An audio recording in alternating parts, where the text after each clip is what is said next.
it's going to take a lot out of both sides no matter the result. Probably not what Geelong are looking for running into the finals. What they are looking for is a victory. The Swans likewise want to keep their finals hopes alive. Bartel, no one to give it to.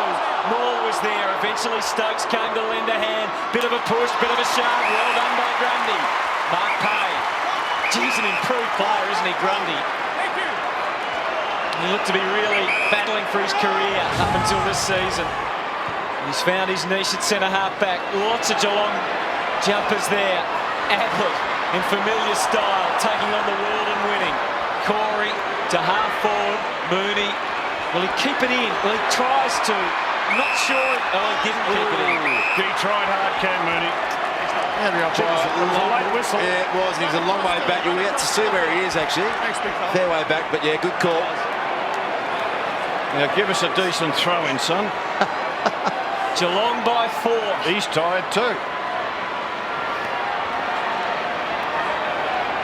Selwood.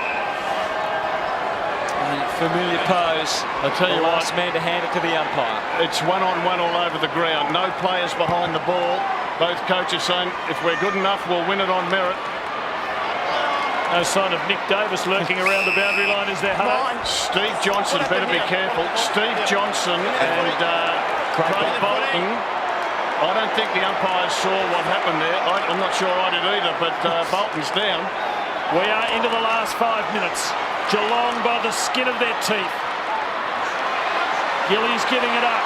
Shaw spinning out of trouble. Did it beautifully. Goods on the half volley, close to the line. All executed under fierce pressure. Bartello for Geelong. Giving it to the big man Mumford. Not a bad placement. Oh, Steve Johnson dropped an easy one. Needs to be good. Eyes in the back of his head. Burns. Mooney couldn't hang on. Mackie, still a chance for the Cats. Mooney, they load again. Harley, the captain, needs to be responsible. Needs to be good. Oh, he's 1-on-2 here, and the two are the big men. He had Better to, the mark. Stokes has got to do better than that. Just bring it to ground. He didn't have a lot to go to, did he, Harley, then? But it was pretty low percentage. Smith with the exit for the Swans. Jolly's a pretty reliable option. He thought he had enough of it. The umpire begs to differ. Jolly and Munford, this boundary throw in here has been enormous, Darren Jolly. Really opportunity to win every clearance. So vital now. Just minutes to go in this game. Mumford, Bartel over the top. Did that very effectively. Mackie, Hawkins. Hawkins almost takes it all the way. Not quite. Burns. O'Dwyer. What a match for him. He didn't panic, and he's done very well. And he gets it out of bounds. Time starts to be an issue now for the Swans, though. Geez, that was smart play at the last stoppage from Jimmy Bartel. To sum it up, you've got an inexperienced ruckman in Mumford against a dominating ruckman in Jolly. We'll see if he tries it again. Sydney should be awake to it. Still plenty of time. Got a man back now, Geelong. It's Harley.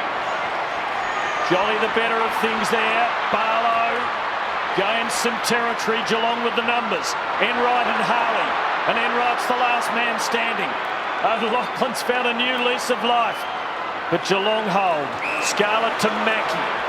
Man coming from outside his range of vision, but he could hear him.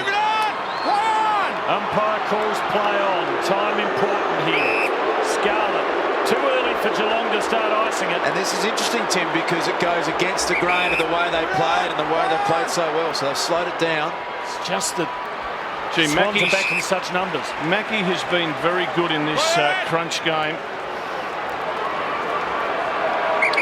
I'm guessing on the clock the quarter will run to sometime between 32 and 33. Highly unofficial, of course. Steve Johnson, Hogan, clever. Blake, can he hang on? He can't. Swans in numbers. Matner under pressure from Hawkins. Good tackle. Jude Bolton. He's tied up. Ball up. Thank you, good tackle. 9 goals in the first 20 minutes. We haven't had a goal since then. 4 points the difference. Blake. Jolly. Another ball up. So maybe the quarter won't run as long as you're suggesting, Tim, but who knows, it might. 4 points the difference still. No one back in the goal square. All the numbers around the ball. Jolly with the tap. Hogan with the handball. Johnson, Mooney. He was going to kick it into the space, but Bolton refusing to yield. The Swans into the night sky. Anyone's ball on the wing. Geelong with the numbers.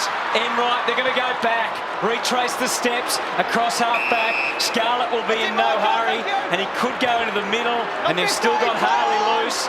The umpire gets involved. Bartel decides to go out to Ablett versus O'Dwyer. And Ablett does what he did to Jack for most of the night, turns him inside out. Again, Mackie. Yeah, and Corey's along the line if he wants him. He chooses not to go. So 30 minutes now have elapsed. It's getting late. He goes for Mooney, and Mooney takes the mark. What a kick. What a kick. He just pinged it hard and low. Saw Mooney on the lead, a little bit of space in the pocket. He couldn't kick a goal from there, surely, on form. Well, it's the easy ones sometimes that are the hardest to kick. In some ways, if he kicks it behind, Sydney get possession of the footy, and it gives them a chance. But by having the shot for goal, he's used up a bit of time, didn't use up his total time. Adrenaline pumping for the Cats. It's not a goal, and now the scenario we discussed. Are behind, and the Swans win the footy. It's over to you, Sydney, and it's over to you, Reece Shaw. And he's got the legs. He's got some creativity, but it might come off. Harley couldn't hang on. Sydney with numbers. Jack trying to prize it out. That was really brave play from Reece Shaw then. He had nothing along the boundary line, so he said, you know what, I want to win this game. He kicked it in the corridor, and it nearly came through the hands and out the back. Had to go for it, and he did. Cats by 5 points, playing almost for their lives, and they've won it. The Gallant Swans failed by a kick against Geelong as they did against St Kilda. Geelong are still there. They've still got to be beaten.